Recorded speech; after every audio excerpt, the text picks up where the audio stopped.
Coach, is this a big game because of the two losses, or because where they are in the standings, or just another game for you guys? Well, it's all of the above. We're looking at a team that's one of the top teams in the NBA, not only in the Eastern Conference, but in the NBA, one of the top point guards in the league.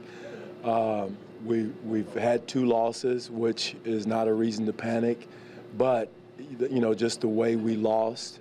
So everything goes all into the mix. So our focus, our energy, our toughness, whatever the adjectives you want to use, has to be in play tonight. And I thought we had one of our better shoot-arounds this morning. Guys are focused, locked in. So again, does that guarantee you're going to win the game? No. But I liked our approach that we had, and everyone understanding some of the issues we've had in the last couple of games to give up those games. You look at that Boston team, and they're sort of on the trajectory that you guys have, that sort of stage-by-stage growth. At what point do you need to start seeing tangible results in that kind of process? Well, again, we're there. I think they're seeing it now. After adding Horford, Thomas is back healthy again. They're healthy. Bradley's been out, but adding Horford to that process really accelerated them a little bit more. Adding another all-star in that situation, so they're seeing I think the results of that, Doug, and I think we are also. We're seeing the results of the growth and everything, and still it's neither one of us I think are finished products of what we're shooting to be. Damari played the second game of back-to-backs and looked very comfortable. I guess all that stuff early in the year was worth it. It was worth it. Our medical people have done an excellent job of bringing them along the right way, much to my chagrin a lot of times, but it was the right thing to do, and brought them along the right way. And they're doing a good job with Sully and also with Dwane. So we have to make sure we do our jobs until everybody's on board and all hands are on deck. Because it takes everybody, and it's a cold, a flu, or knock on wood, turn ankle away from the next guy being ready to step in, and now everybody moves up. We saw what happened with Pat, kind of got us off our stilts a little bit, but that happens in the NBA, and that's why you got to have everybody prepared and ready to go when their number's called. With him at the 4, is that something you consider longer term until Jared comes back, or more against the teams that really spread the floor, the smaller teams?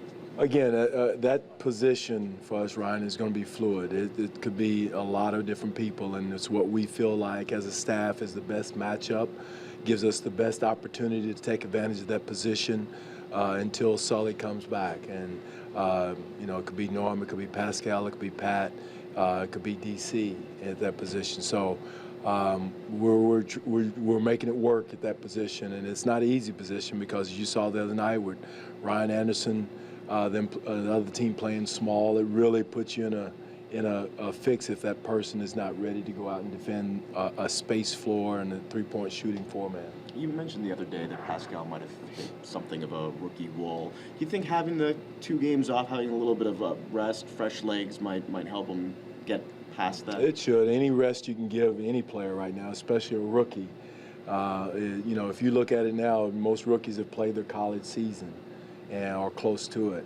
And, so again, it's nothing he's done really wrong. I think a lot of it is some of the people we were playing had something to do with that. San Antonio, Houston, that had something to do with it also. And, again, he's going to be an excellent player in this league. I love his skill set, his talent, but he's young. And, we knew that going in to putting him in that situation that it was going to be some mistakes, and as long as he made them hard and played hard and aggressive, but again, teams start adjusting to him and what he can and cannot do, and that's where we have to make an adjustment. You guys haven't lost 3 games in a row in over a year.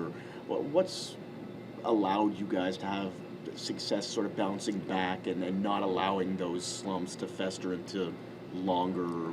I think it's a resolve of a guy with Kyle and DeMar, just the toughness. Patrick have set the tone, set the culture that, we don't want to have lose 3 games in a row.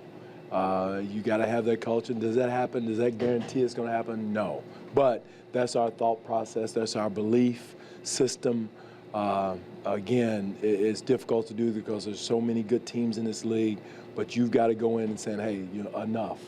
I don't know whether it's 1, 2, 3, whatever it is, enough. And that's why we're here. That's what our job is to do, is to come in here and compete at a high level. I mean, how do you game plan against a guy like Isaiah Thomas, who's one player for 3 quarters and then really?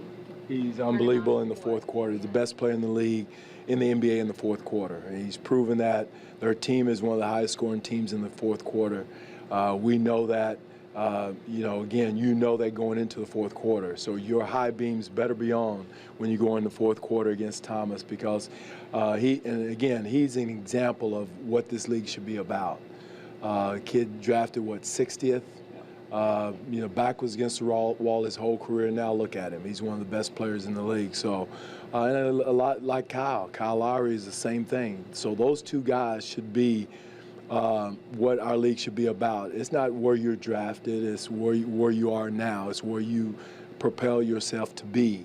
And those two guys have propelled themselves in the elite level of our league because of hard work and their perseverance of continuing to be, and not looking at, almost living with a chip on their shoulder.